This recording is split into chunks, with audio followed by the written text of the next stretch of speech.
Boa noite.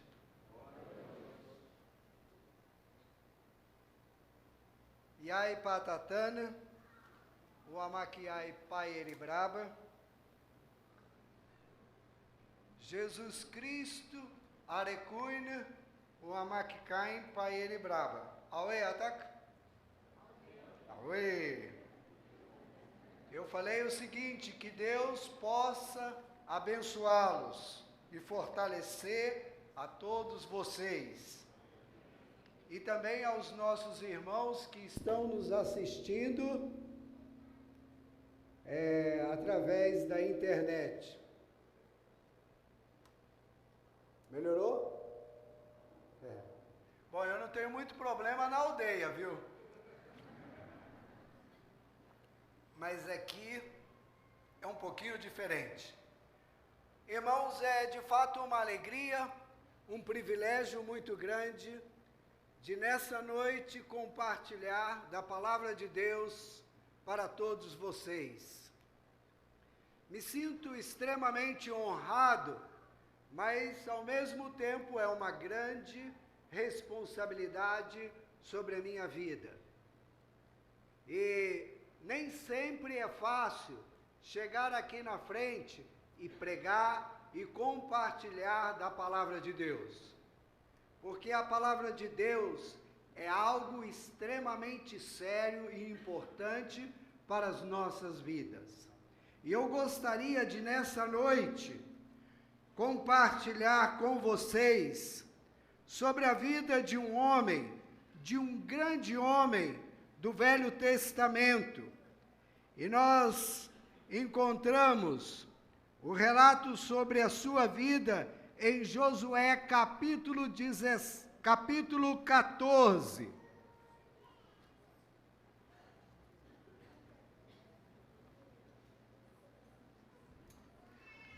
Josué 14, versículos de 6 a 15.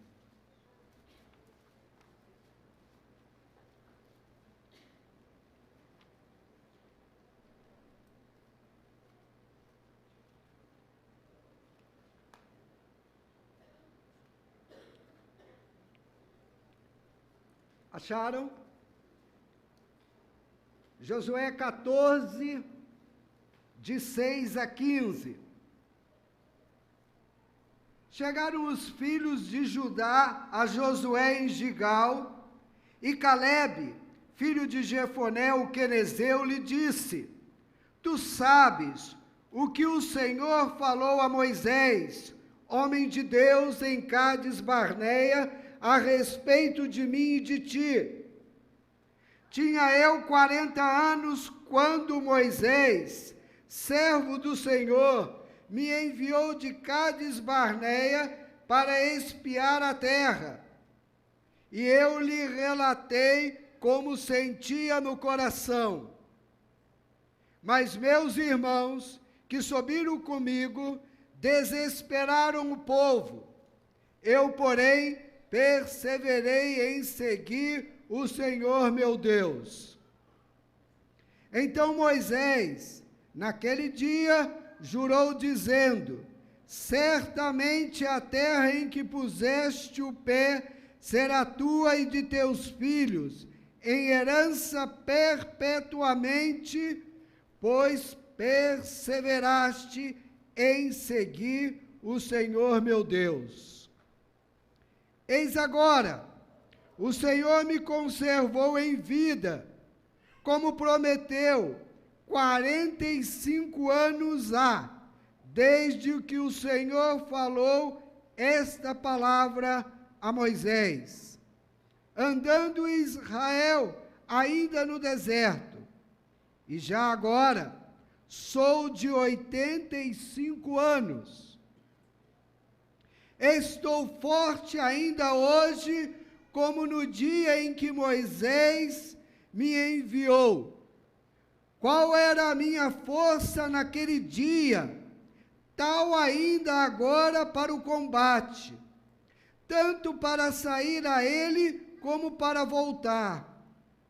Agora, pois, dá-me este monte, de que o Senhor falou naquele dia, pois naquele dia ouviste que lá estavam os anaquins e grandes e fortes cidades. O Senhor, porventura, será comigo para os desposar, como prometeu.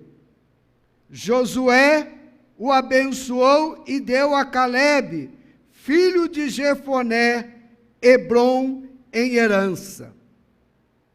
Portanto, Hebrom passou a ser de Calebe, filho de Jefoné, o quenezeu, em herança até o dia de hoje, visto que perseverara em seguir o Senhor, Deus de Israel. Dantes, o nome de Hebrom era Kiriate Arba. Este Arba foi o maior homem entre os anaquins, e a terra repousou da guerra. Auê? Auê? Auê? Auê? Auê?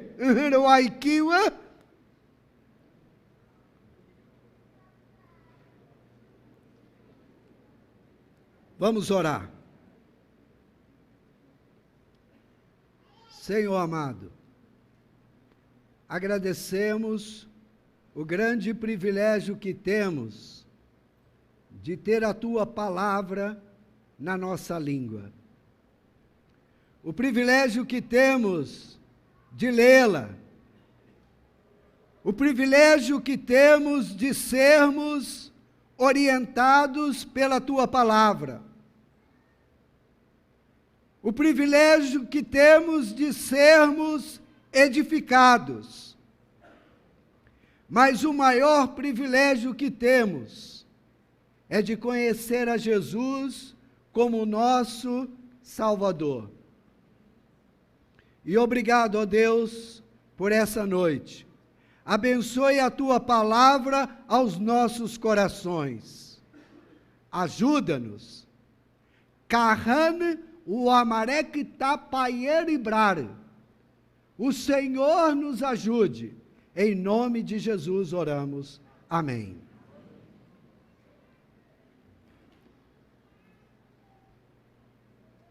Calebe, filho de Jefoné, descendente de Judá.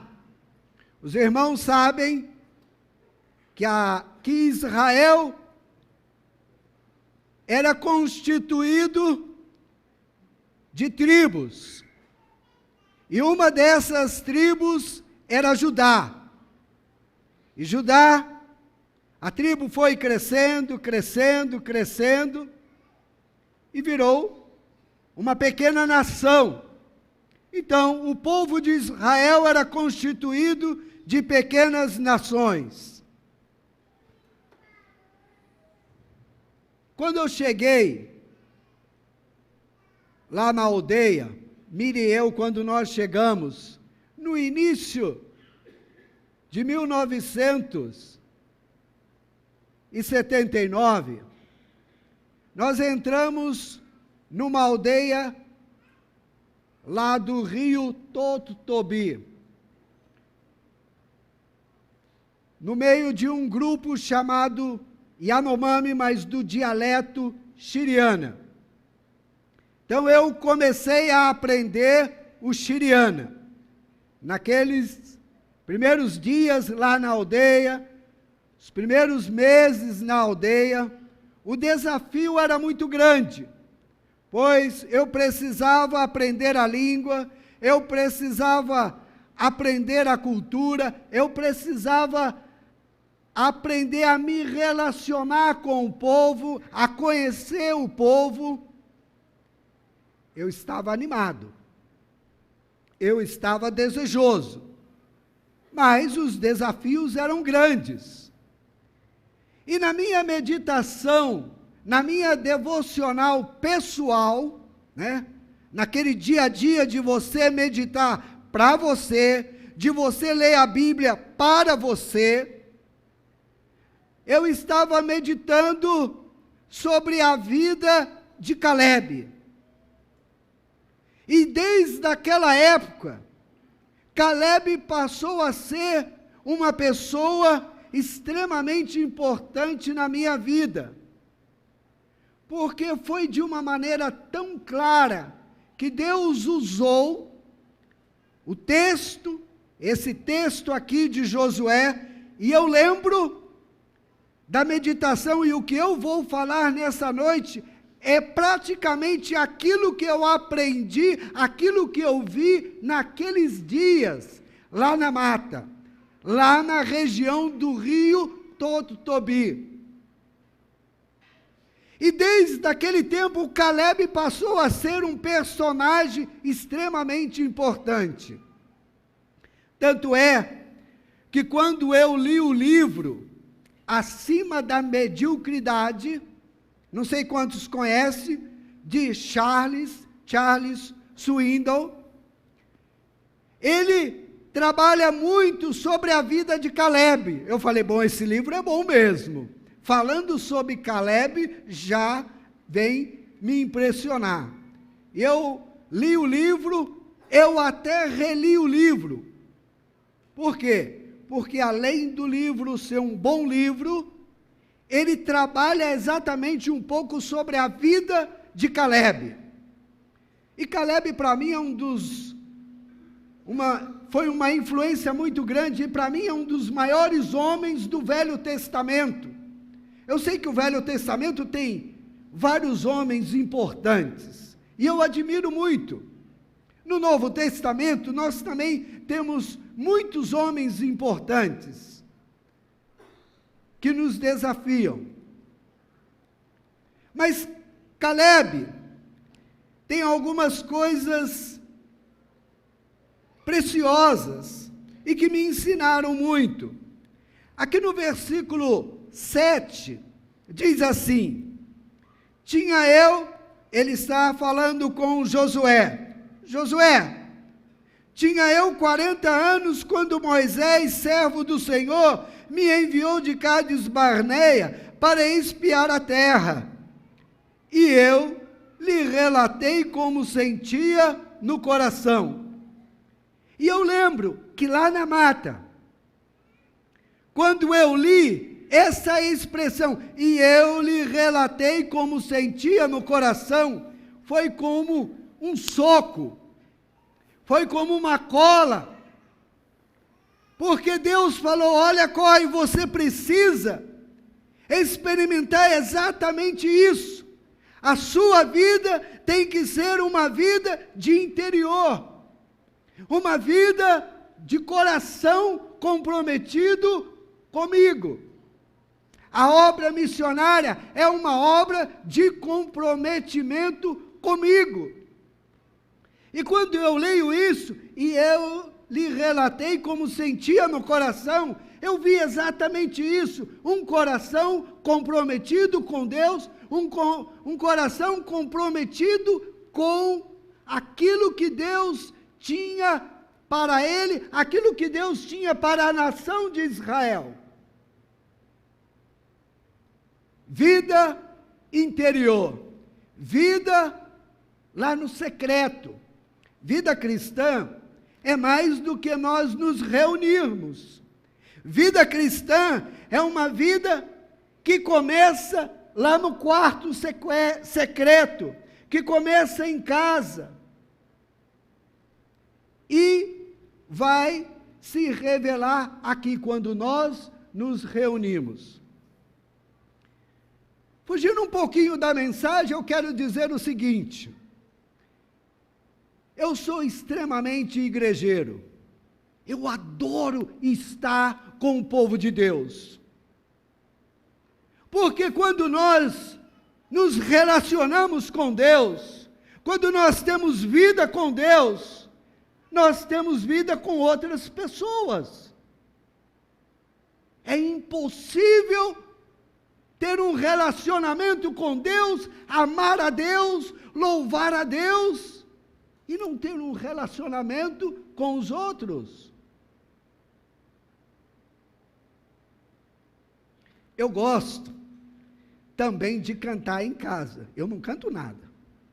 Sou ruim de música que só. Mas Deus não está preocupado com isso. E quando eu canto, eu também danço. Eu não danço aqui, mas em casa eu danço. Eu danço, eu adoro dançar. Mas para o Senhor. Para o Senhor. Por quê? Porque a vida com Deus, o relacionamento com Deus, é lá no seu secreto. É lá na sua casa, começa lá. Então nós temos que aprender com Caleb. E Caleb, ele era um homem que conhecia a Deus intimamente. Por isso, quando ele deu um relatório sobre aquilo que ele tinha visto lá em Canaã, quando ele e mais Josué e mais outros 10 foram espiar a terra, ele volta e dá um relatório real, um relatório verdadeiro, que partia do seu interior, mas um relatório de confiança em Deus, de relacionamento com Deus. Mas a segunda coisa que me impressiona na vida de Caleb está no versículo 8. Vamos ler novamente? Mas meus irmãos que subiram comigo desesperaram o povo. Mas meus irmãos que subiram comigo desesperaram o povo. Eu, porém, perseverei em seguir o Senhor, meu Deus. Segunda coisa que ficou bem gravada no meu coração era exatamente isso. Eu perseverei em seguir o Senhor, meu Deus. Os outros 10 espias desesperaram o povo. Fizeram com que o povo chorasse, gritasse a noite inteira. Os irmãos podem imaginar isso? Uma nação inteira, cerca de 2 milhões de pessoas, chorando, gritando a noite inteira. Que barulho tremendo, que algazarra tremenda. E eles decidiram voltar para o Egito. Eles decidiram desobedecer a Deus. Mas Caleb falou: eu, porém, o quê? Perseverei em seguir o Senhor, meu Deus. Por quê? Porque ele sabia que voltar era o quê? Rebeldia, desobediência. O plano de Deus era ir, o plano de Deus era alcançar Canaã. Voltar seria rebeldia. Voltar estava o quê? Fora do plano de Deus. Josué também resolveu o quê? Perseverar. Decidiu perseverar. Então, nós vemos que mais adiante no versículo 9, por causa disso, olha o que nós temos no versículo 9. A consequência da perseverança. Então Moisés, naquele dia, jurou dizendo: certamente a terra em que puseste o pé será tua e de teus filhos em herança perpetuamente. A terra em que puseste o pé será tua e de teus filhos em herança perpetuamente. Pois perseveraste em seguir o Senhor, meu Deus. Esta era a promessa de quem? de Moisés para Calebe. O relacionamento de Moisés era tão grande que ele prometeu a Calebe que ele pisaria lá e que ele conquistaria aquela terra e que aquela terra seria dele e também seria de quem? Dos seus filhos, dos seus descendentes. E aí vem a terceira coisa importante na vida de Calebe. E essa terceira coisa foi uma que me abençoou muito naqueles primeiros dias lá na mata. O desafio de aprender a língua, o desafio de aprender a cultura, de conviver com o povo, o desafio que eu tinha pela frente de poder ensinar a palavra de Deus. Todo esse desafio era grande. Mas essa terceira coisa que eu quero compartilhar sobre a vida de Calebe é talvez assim a coisa que mais enche o meu coração. Eu fico extremamente impressionado com Calebe nesse aspecto. É que Calebe, baseado nesses 2 versículos aqui, do versículo 10 ao 11, eu vou ler novamente, e aí vocês vão poder pegar um pouquinho daquilo que eu vou falar. Eis agora, o Senhor me conservou em vida, como prometeu, 45 anos há, desde que o Senhor falou esta palavra a Moisés, andando Israel ainda no deserto, e já agora sou de 85 anos. Estou forte ainda hoje, como no dia em que Moisés me enviou. Qual era a minha força naquele dia? Tal ainda agora para o combate, tanto para sair a ele, como para voltar.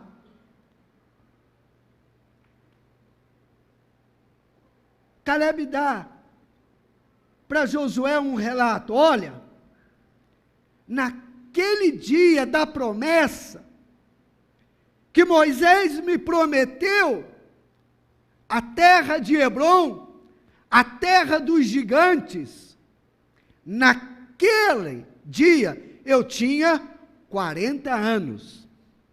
Tinha vigor, tinha força, disposição.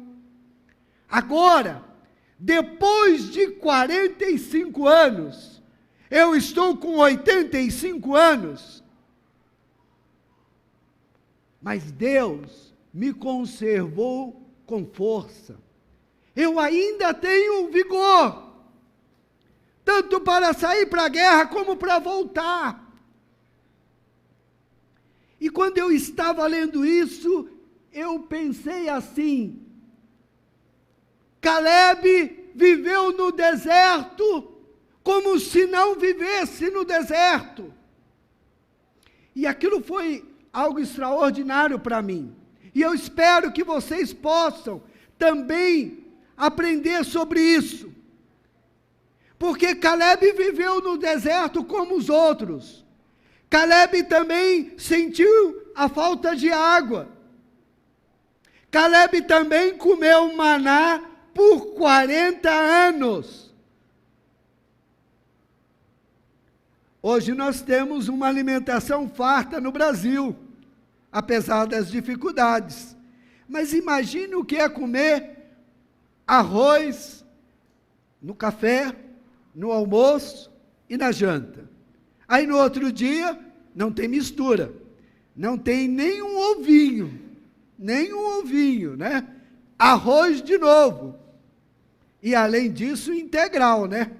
Tem que ser integral. Arroz de novo. E no outro dia, arroz. Um mês que vem, arroz. E arroz, e arroz.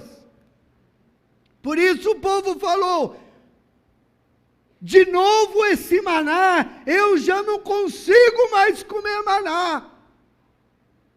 Mas Calebe Ele estava com os olhos aonde? Em Canaã. Ele estava com os olhos em Hebrom. Ele sonhava com Hebrom. E por isso, o deserto não invadiu o seu coração. Ele estava no deserto, mas o deserto não estava no seu coração. Isso faz a diferença. Você vive no mundo, mas o mundo não está o quê? Impregnado no seu coração. E quando eu, meditando, percebi isso, foi um grande desafio para a minha vida.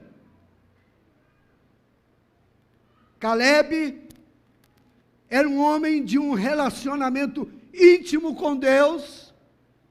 Caleb perseverou em seguir, em obedecer o plano, o propósito de Deus.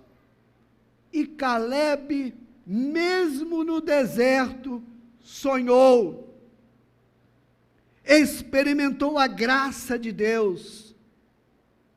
Por isso que quando eles entraram em Canaã, 5 anos depois, ele chega para Josué e fala: Josué, agora eu quero o que é meu. Eu quero me apossar daquilo que é meu. Porque a promessa foi me dada. E eu tenho o privilégio de poder tomar posse disso.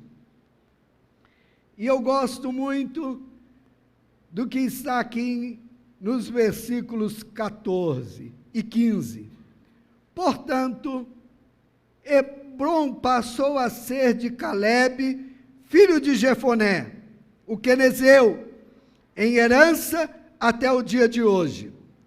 Visto que perseverara em seguir o Senhor, Deus de Israel. Antes, o nome de Hebrom era Kiriat Arba. Tinha um outro nome. Este Arba foi o maior homem entre os anaquins. Mas agora a terra se passou a chamar o quê? Hebrom.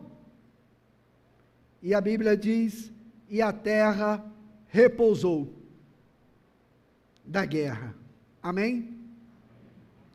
Que nós realmente possamos pensar naquilo que Caleb tem para nós. Vida interior com Deus, disposição para perseverar mesmo no deserto, mesmo diante das lutas. Ele sabia o que ele ia enfrentar: cidades fortificadas, homens fortes, guerreiros experimentados. Ele sabia que tinha que enfrentar os anaquins, os gigantes. Não só eram fortes, mas eram gigantes. E os israelitas, estatura média. Amados, que Deus possa nos fortalecer, nos edificar, e que possamos aprender com a vida de Caleb. Amém? Agora, nós vamos ter uma projeção. E gostaria que os irmãos orassem pelo trabalho Yanomami.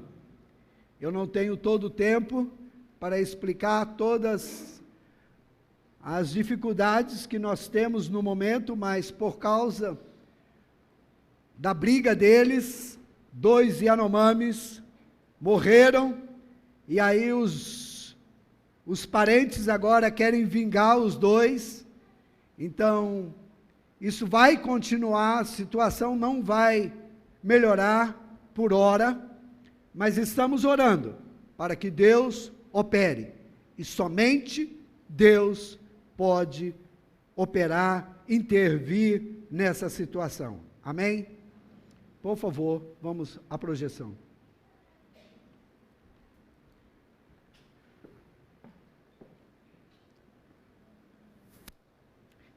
Bom, vamos ao vídeo primeiro.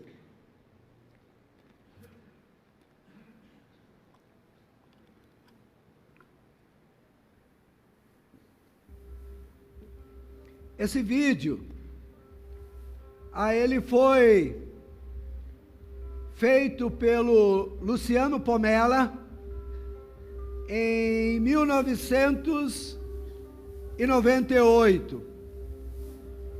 Um ano muito difícil para mim, pois naquele ano eu peguei 7 vezes malária, então eu fiquei bem detonado, mas foi uma alegria, um privilégio muito grande ter o Pomella em nossa casa. Aí a nossa casa, confortável, gostosa, quem quiser conhecer, aí é um café, o breakfast, né? E isso aí é verdadeiro, não é para inglês ver não, viu? Esse é o nosso café do dia a dia. Vocês pensam que missionário passa mal? Nem sempre, viu? A gente tem um privilégio enorme.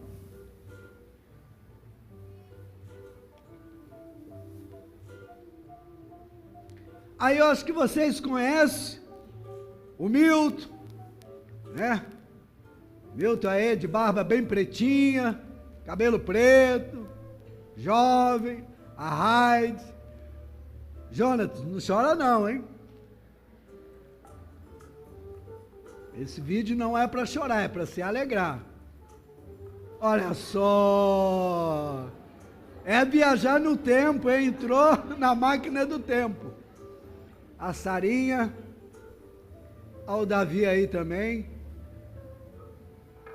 Em Boa Vista, quando eles trabalharam, nos deram o privilégio de tê-los lá em Boa Vista.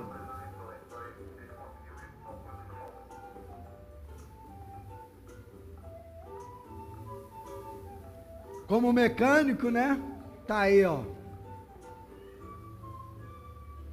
Um grande privilégio que nós missionários temos é de nós sermos servidos pelos nossos irmãos de asas de socorro.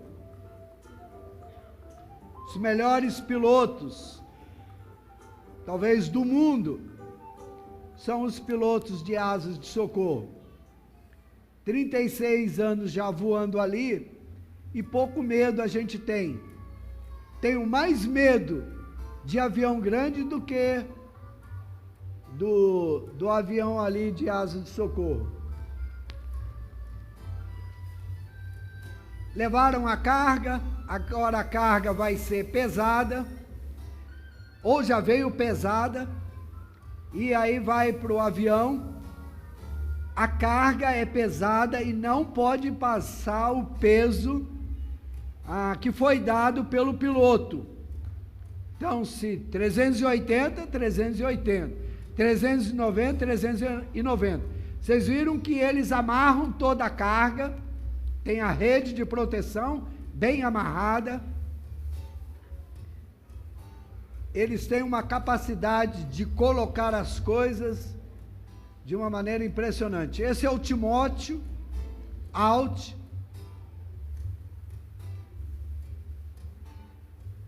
Aí dando as primeiras orientações para o Luciano. Acho que esse sinal vocês entenderam, né? Mais ou menos vamos chegar lá até tantas horas. Se tiver vento, um pouquinho mais rápido. Se não, demora um pouco mais. 2 horas e 15 minutos a média. Muito vento de cauda, 2 horas. Aí a nossa região, estamos em plena mata. Quando chegamos lá, não tem mais nada. Como se diz, nem um botequim, viu? Nem um botequinzinho, nada. Padaria, esquece. O mercadinho, se esqueceu de pedir o sal, vai comer sem sal, viu? E às vezes esquecemos. Fazemos a lista, esquecemos alguma coisa. Se o colega não tem extra, pronto, dançamos. Aí ele vai pousar.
Agora a molecada chega, o avião pousa, logo a molecada chega e já começa a falar.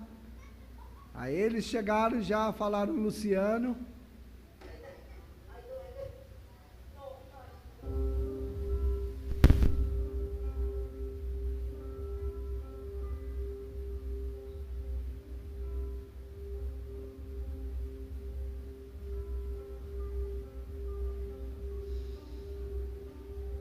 Antigamente tinha muita carta, agora carta é uma coisa meia do passado, né?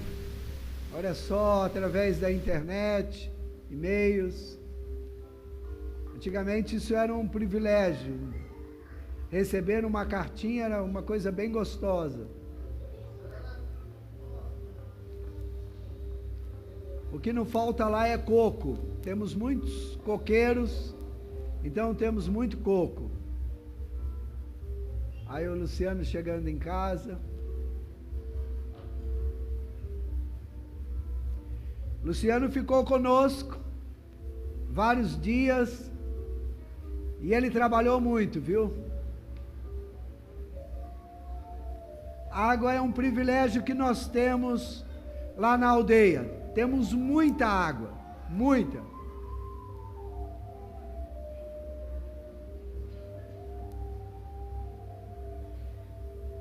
Futebol é uma coisa que eles gostam.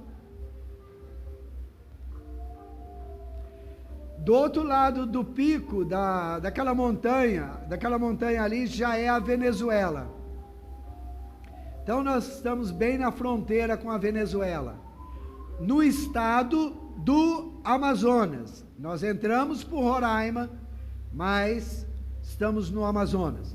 Agora vamos para um cerimonial que faz parte do cerimonial de cremação. Já foi cremado, agora eles fizeram a festa, e nessa festa eles vão socar os ossos e guardar os ossos, para depois fazerem outra festa, e aí beberem os ossos. Os ossos eles bebem com mingau de banana. Aí estão dançando.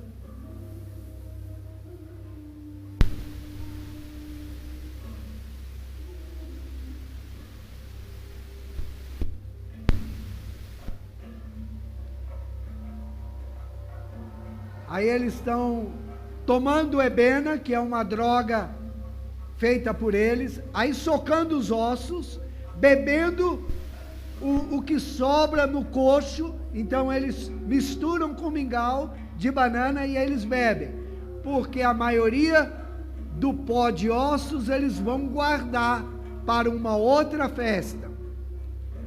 E agora, como morreram os dois, essa semana passada eles fizeram a cerimônia do socar os ossos, guardaram o pó de ossos e vão beber para poder então vingar os mortos, os dois que morreram na briga.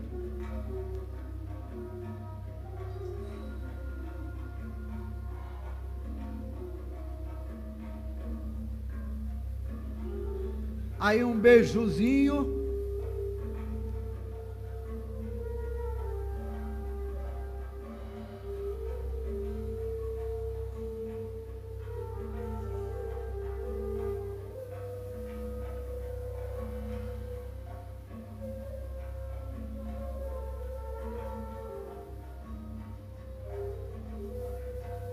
Banana é o que não falta lá, né? É a terra da banana e a alimentação básica deles é a banana. Tem outras coisas, mas eles comem muita banana.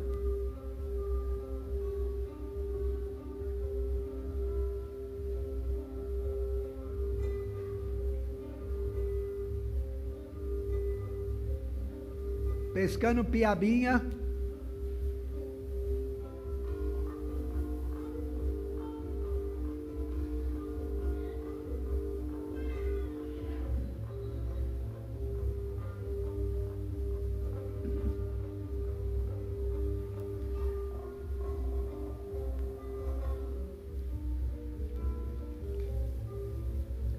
Quando ainda nós tomávamos conta da saúde. Hoje nós não cuidamos da saúde, só da parte de educação, de alfabetização na própria língua Yanomami, e agora também estamos alfabetizando em português. Mas, inicialmente, a alfabetização é na própria língua. Depois que eles aprendem a ler e a escrever na própria língua, então alfabetizamos em português.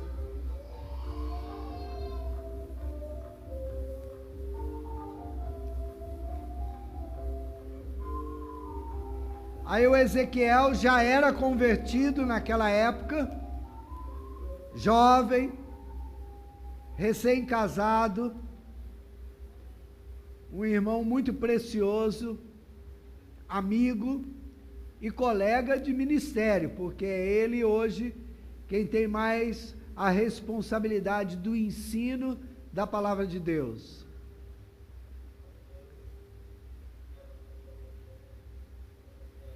Ele falou assim: Rabi Deus, Pai Deus, ou Deus Pai.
Nós vamos encerrar com algumas fotos, porque elas são bem importantes.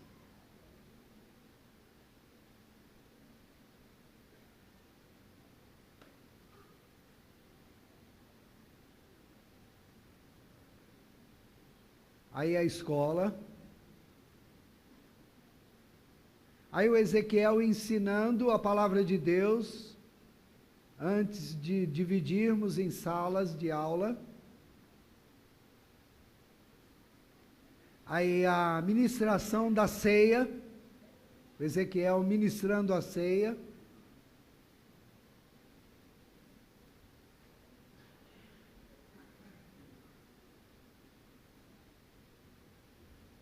E aí uma quantidade enorme de crianças ouvindo a palavra de Deus. Amados, vamos continuar orando por essas crianças, para que elas possam crer que Jesus é o Salvador. Algumas já se converteram, e nós louvamos a Deus por algumas que já se decidiram. Amém? Então, o grupo de louvor tem a palavra. Amém. Vamos aplaudir ao Senhor.